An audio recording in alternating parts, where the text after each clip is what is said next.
میں ایک سند یافتہ بد کردار عورت ہوں۔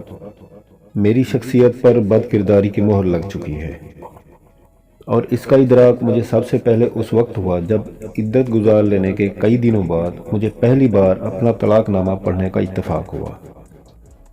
مجھے خود پر تھوڑی حیرت بھی ہوئی، ایسا کیسے ہوا کہ میں اس قدر پڑھی لکھی، اچھی نوکری پر فائز ہو کر بھی اب تک اپنا طلاق نامہ نہیں پڑھ سکی تھی۔ میں نے اس دن پر غور کیا، اس ایک لمحے کو سوچا جس لمحے ڈاک کے ذریعے طلاق نامہ میرے ہاتھوں میں آیا تھا۔ لفافے پر غور کرنے کے بجائے میں بڑے معمول سے لفافہ کھول بیٹھی تھی، اور پھر پہلے صفحے کی پہلی سطر طلاق نامہ پڑھ کر ہی ایسی سکتے میں آ گئی تھی کہ آگے پڑھنے کی ہمت نہ کر سکی۔ میں نے خاموشی سے اسے تہہ کر کے لفافے میں ڈال لیا تھا۔ ویسے بھی منادی تو وہ پہلے ہی کر چکا تھا، یہ تو بس سند تھی جو ہمیشہ نتیجہ آ جانے کے کچھ دنوں بعد ہی ملتی ہے۔ خیر، تو عدت کے کچھ دنوں بعد مجھے اس کا خیال آیا۔ اب کی بار میں نے لفافے کو بڑی احتیاط سے کھول کر حلف نامہ نکالا۔ پیلے رنگ کے فقط 50 روپے کے حلف نامے نے میری شخصیت پر بد کرداری کی مہر لگا دی تھی۔ ہمت کر کے میں نے پڑھنا شروع کیا۔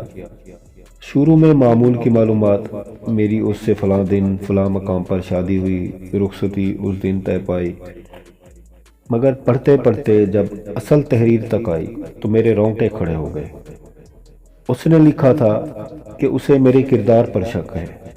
اس نے مجھے کئی بار غیر مردوں کے ساتھ غیر اخلاقی حرکت کرتے پایا، کئی بار ٹوکنے پر بھی کیونکہ میں نے اپنے رویوں پر نظر ثانی نہیں کی۔ وہ مجھے آزاد کر رہا ہے۔ عدت گزار لینے کے بعد میں جیسے چاہوں، جس طرح کی چاہوں زندگی گزارنے کی اہل ہوں۔ ختم شد۔ میں ایک بار پھر سکتے میں آ گئی۔ اس نے کیسا کاروبار کیا ہے! طلاق دے کر مجھے خود پر ہی نہیں، دنیا کے تمام مردوں کے لیے حرام کر دیا ہے۔ میں نے جان پہچان کے ایک بوڑھے ریٹائرڈ وکیل صاحب سے رجوع کیا۔ میں تحریر کو بدلنا چاہتی ہوں، کیا یہ ممکن ہے؟ بھلا یہ کیا سوال ہوا؟ وہ حیران رہ گئے۔ گلا کھنکھار کر انہوں نے مجھ سے طلاق نامہ دیکھنے کی خواہش ظاہر کی۔ پڑھتے ہوئے ان کے چہرے کے تاثرات سپاٹ تھے، مگر جب پڑھ چکے تو مسکرا گئے۔ یہ کوئی بہت ہی اعلیٰ قسم کا غیرت مند مرد لگتا ہے، ان کے منہ سے بے ساختہ نکلا۔ اور وکیل جس نے یہ طلاق نامہ حلف نامے پر تحریر کیا، وہ؟ میں بھی پوچھنے سے باز نہ آئی۔ ہاں، اس کو چاہیے تھا کہ تحریر میں شائستگی کا دھیان رکھتا، مگر کوئی طریقہ بھی تو بتائیں۔ میں اس تحریر سے اتفاق نہیں کرتی۔ میں طلاق نامے کو نہیں بلکہ طلاق کی وجہ کو ماننے سے انکار کرنا چاہتی ہوں۔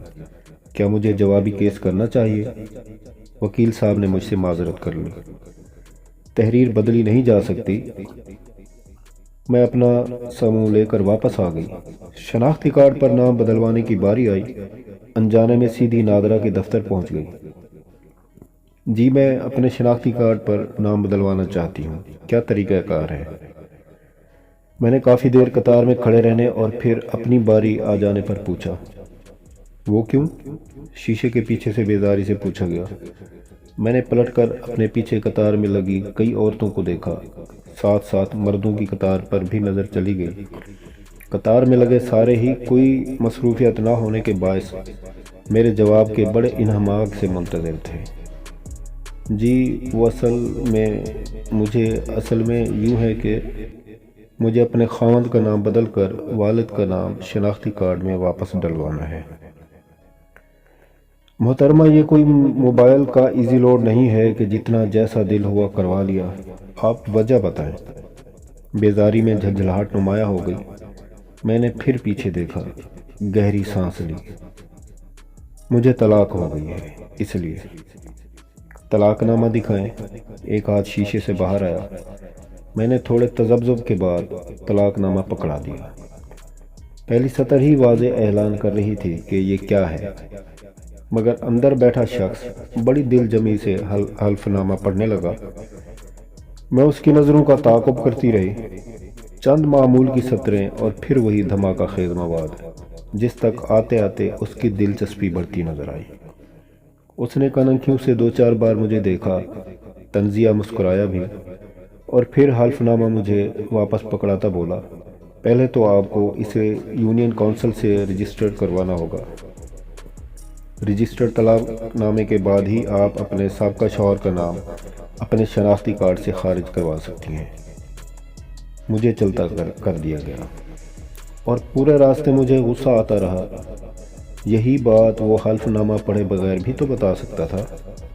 جب یہ بات طے تھی کہ سب سے پہلے مجھے یونین کونسل سے رجسٹرڈ طلاق نامہ لانا ہے، تو اسے کیا حق پہنچتا تھا کہ میرے اس قدر ذاتی کاغذ کو دل جمی سے پڑھے کہ جیسے میں جھوٹ بول رہی ہوں۔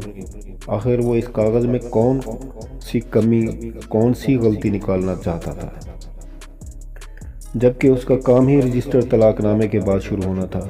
اب پتہ نہیں میرے کردار کے بارے میں کیا کیا سوچتا ہوگا، کیا معلوم کھانے کے وقفے میں اپنے کولیگز کو بتاتا پھرے۔ کرتا رہے جو کرنا ہے، میں کون سا اس کے پاس روز روز آؤں گی۔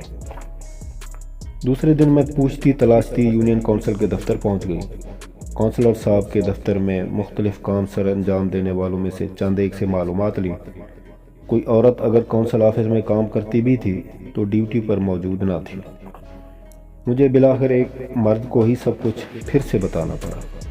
اس کے پاس تمام ضرورت کے کاغذات جمع کروا کر ایک ہفتے بعد مقررہ دن رجسٹرڈ کاغذ لینے پہنچ گئی۔ اب جو دفتر میں داخل ہوئی تو کئی ایک نظروں میں بے باکی دیکھی، دھڑلے سے اپنا جائزہ لیتے محسوس کیا۔ ظاہر ہے اب میں ایک معزز شہری کہاں رہی تھی، اب تو میں ایک ایسی عورت تھی جو کسی بھی غیر مرد کے ساتھ غیر اخلاقی حرکت میں ملوث ہونے کا باقاعدہ اجازت نامہ رکھتی ہے۔ میں نے خود کو دلاسا دیا، یہ مستقل بات نہیں، ایک بار شناختی کارڈ بدل جائے تو پھر میں زندگی بھر کے لیے آزاد ہو جاؤں گی۔ بہرحال رجسٹرڈ حلف نامہ لے کر میں واپس نادرہ کے آفس گئی۔ اب کی بار شیشے کے پیچھے کوئی اور بیٹھا ہوا تھا۔ پھر سے تمام معلومات لی گئیں، پھر سے کاغذات پڑھے گئے اور تصویر، دستخط، انگوٹھے کے نشان لے کر مجھے فارغ کر دیا گیا۔ جان چھوٹی۔ میں تھوڑی مطمئن ہو گئی۔ کبھی بیٹھے بٹھائے سوچنے لگتی کہ کتنی خوشی اور کس قدر فخر سے آج تک میں اپنی تعلیمی اسناد کو دیکھتی رہی ہوں۔ نوکری پر ملنے والی اچھی اور اعلیٰ کارکردگی پر مختلف اسناد جمع کرتی رہی ہوں، مگر یہ میری بد کرداری کا سرٹیفکیٹ کیسا میری جان کا روگ بن گیا اور کیسے جلی حروف میں مجھے میرے کردار کو نمایاں کر جاتا ہے۔ چھپائے نہیں چھپتا، بتائے نہیں بن پڑتا۔